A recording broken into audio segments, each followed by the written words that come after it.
Pandesara police station દ્વારા મહિલાઓ તથા બાળકોમાં જાગૃતતા લાવવા માટે કાર્યક્રમ કરતી પાંડેસરા પોલીસ સ્ટેશન વિસ્તારમાં ઔદ્યોગિક એકમો આવેલ હોય, જેથી ભારતભરમાંથી અલગ અલગ રાજ્યોમાંથી શ્રમજીવી પરિવાર પાંડેસરા વિસ્તારમાં પોતાના પરિવાર સાથે મજૂરી કામ ધંધા અર્થે રહેતા હોય, તેમજ શ્રમજીવી પરિવાર પોતાનું જીવન નિર્વાહ માટે તેઓના માતા પિતા પોતાના સંતાનો ઘરે મૂકી મજૂરી કામ અર્થે જતા હોવાથી તેઓના બાળકો સાથે કોઈ ગુનાહિત કૃત્ય ન કરે તે માટે તેઓની માતા જાગૃત બને અને તેઓના બાળકો અભ્યાસ પ્રત્યે જાગૃત બને તેવા ઉદ્દેશ્ય સાથે mayor police commissioner Shri Anupamsinh Gehlot સાહેબ સુરત શહેર તથા સંયુક્ત police commissioner Shri KN Damor સાહેબ સેક્ટર 2 સુરત શહેરનાઓની સૂચના આધારે નાયબ પોલીસ કમિશનર શ્રી વિજયસિંહ ગુર્જર સાહેબ ઝોન 4 સુરત શહેર તથા ઇન્ચાર્જ મદદનીશ police commissioner Shri VR Malhotra સાહેબ H ડિવિઝન સુરત શહેરનાઓએ ઉપરોક્ત સૂચના સંબંધે મુહિમ સ્વરૂપે કાર્યક્રમો કરવા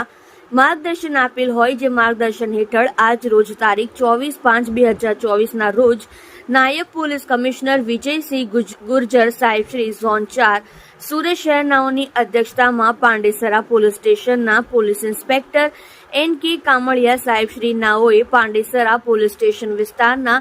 વડોદ વિસ્તારમાં કોમ્યુનિટી હોલ ખાતે મહિલાઓ તથા બાળકોમાં જાગૃતતા લાવવા માટે અવેરનેસ કાર્યક્રમનું આયોજન કરેલ,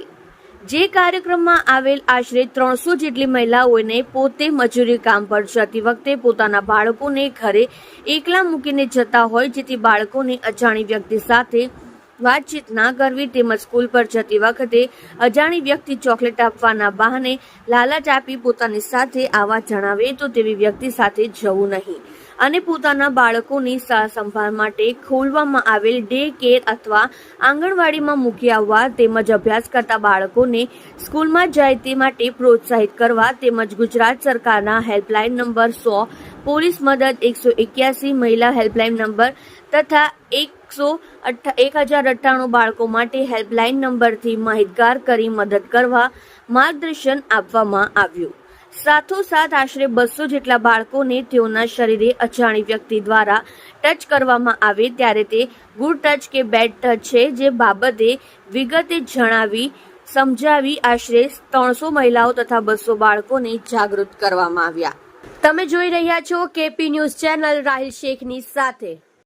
सर, कार्यक्रम रखा गया अवेयरनेस का किस तरह से और पढ़ाई को लेकर भी चर्चा हुई, किस तरह का?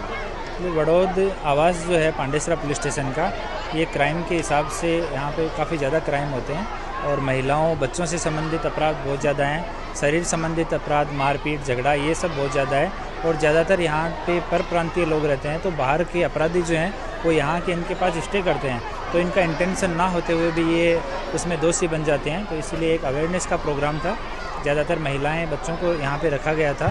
और महिला बच्चों संबंधित जो जितने अपराध हैं उसके बारे में अवेयर किया गया. एक यहाँ बहुत सारे बच्चे हैं जिनके पेरेंट्स जो हैं वो दोनों काम करते हैं, तो बच्चे दिन में अकेले रहते हैं, तो कई बार बच्चों संबंधित जो अपराध हैं इनके वो चपेट में आ जाते हैं, तो इसके लिए अवेयरनेस के लिए कहा गया है. और जितने बच्चे स्कूल से बाहर हैं उनका अभी हम C टीम के द्वारा उनको वेरीफाई करवाएंगे और बाद में